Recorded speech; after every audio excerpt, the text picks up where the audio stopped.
Hello, everyone. My name is Kristen Richmond, Volunteer Engagement Manager. For this training video, we will be going over how to create shifts and make sure the timing is right for all of your volunteer positions. As a reminder, we are on 9healthvolunteer.org. For this video, I'm going to assume you've already successfully logged into your account. If you have not, we do have a video to support you with that. Once again, if you do have more than one health fair site attached to your account, you can see and choose the proper one in this drop-down menu here. If you don't see it, it means you only have one health fair site on your account. So how we are going to set up shifts for a volunteer position, you'll follow pretty much the same premise as the Creating Volunteer Positions video.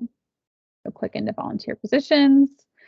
You can either add a new volunteer position, or like we talked about before, you can go into one of your already created positions, come down here and click clone volunteer position. Yes, I do want to clone. This way it keeps the address and some of that other information for you that doesn't change from position to position, so you don't have to keep adding it. So if it's a different volunteer position altogether, you can just change this name. If it's the same one, you can, just delete the copy.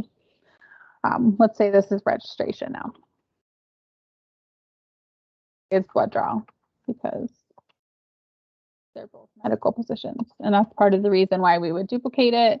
Medical, medical, non-medical, non-medical, because then you don't have to change the initiative. If you want to adjust this description, like I said earlier, the initiative wouldn't change if you clone a medical position for another medical position.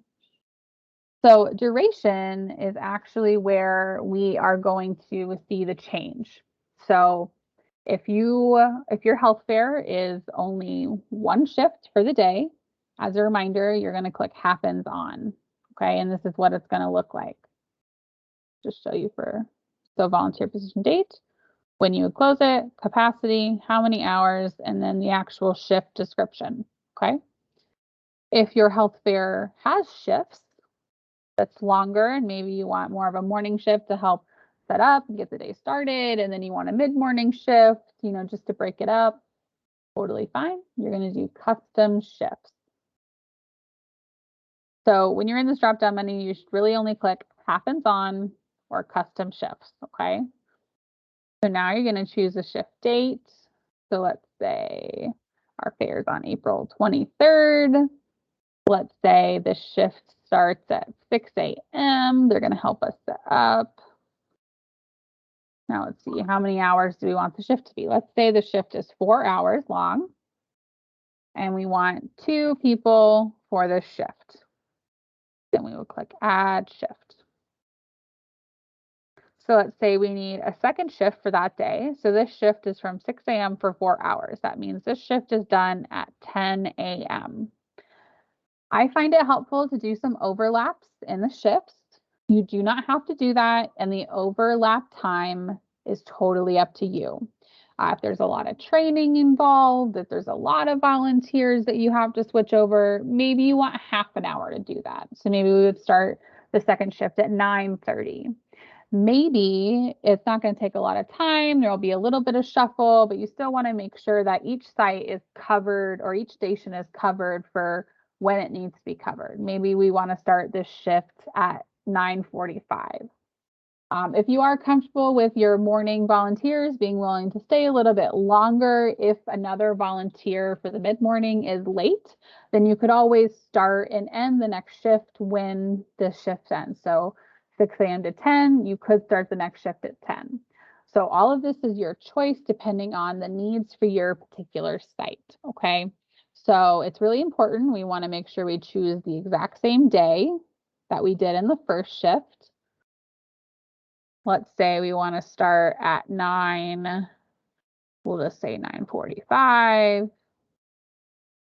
And the start time for the second shift also kind of depends on, again, how long the shift is, when the shift ends. We want to make sure that, these shifts are manageable for the volunteers. We don't want the volunteers to have to spend the whole day. And by breaking it up into shifts, it allows them to choose both if they still do want to volunteer all day, right? We're giving them a choice. So whatever amount of time let's say this one's still 4 hours. That means that they're getting out at 1:45. So maybe your site ends at 1:30. You know, all of this math, just keep that in mind. You generally want the same capacity for each shift that you did in the previous one. All right, so that would take care of both shifts for a single day. And if you do have, you know, more than one volunteer position, you're going to want to make sure that all of the shifts line up across all volunteer positions. So once you choose a shift time, stick with it. You don't want to have, you know, a domino effect of volunteers coming and going. It's really helpful to do it all at once because then you can train them as a group before they go and take over for the volunteers from the morning. So it is important to keep this the same across all volunteer positions. And then you would just continue and make sure all of this is the same. And like I said, because I cloned the position, I don't have to change any of these settings. The address is already correct. We already know it's medical. And then I would just go down here and click create volunteer position. If you ever need to edit the shift capacity, you would go up here. Oh, I already needed to be created. So let's go back out. So let's say I needed to edit the capacity for one of these shifts. Now, if you're on this page, it seems like you have to delete and then re-add the shift. You absolutely do not need to do that. What you do is you come up here to edit shifts. You find which position you need and you click under options for edit shift. And then you would just change the capacity here and submit the shift. I never really check this box. You don't really need to notify them unless actually, you really don't need to notify them at all, so don't click that. It's just another needless automated email that the volunteers get, and they get enough from the system, so the less emails we can send them, the better. So once that's updated on this side, then you have to go back over here, scroll all the way down, and click Update Volunteer Position. If you just go over here and you just edit the shift and it says volunteer shift updated, yay, it will not save it for the front end of the website. You have to go back into the volunteer position because what the shifts are a part of the position. So until you update the whole position, it will not reflect it on the front end of the website. And you just made all those changes for nothing. And you're going to have to come back in here and change it again. So just keeping that in mind, and that works both ways, you know, for editing down a shift, lessening the capacity as it does for increasing the capacity. You still do it right there. So that is everything about shifts in a volunteer position. If you have any questions, please feel free to reach out to us directly. Our shared email is ve@9health365.org. Thank you.